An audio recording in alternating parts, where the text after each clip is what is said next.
We're in Moscow tonight. We're here to interview the president of Russia, Vladimir Putin. We'll be doing that soon.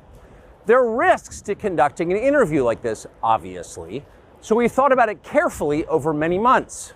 Here's why we're doing it. First, because it's our job. We're in journalism.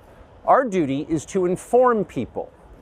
2 years into a war that's reshaping the entire world, most Americans are not informed. They have no real idea what's happening in this region, here in Russia or 600 miles away in Ukraine. But they should know. They're paying for much of it in ways they might not fully yet perceive.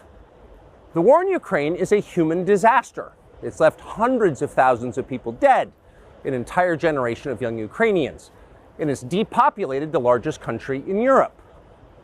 But the long-term effects are even more profound. This war has utterly reshaped the global military and trade alliances, and the sanctions that followed have as well. And in total, they have upended the world economy. Form X, and we're grateful for that.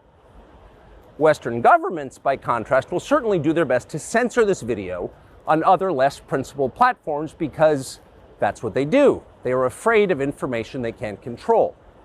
But you have no reason to be afraid of it. We are not encouraging you to agree with what Putin may say in this interview, but we are urging you to watch it.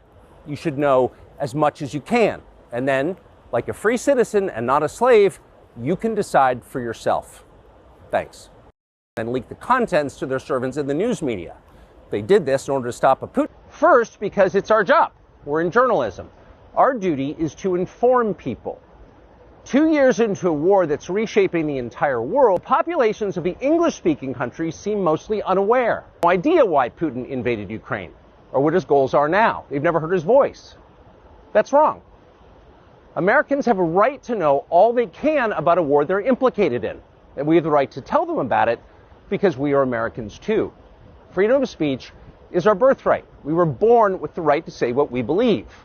That right cannot be a request for an interview with Zelensky, and we hope he accepts.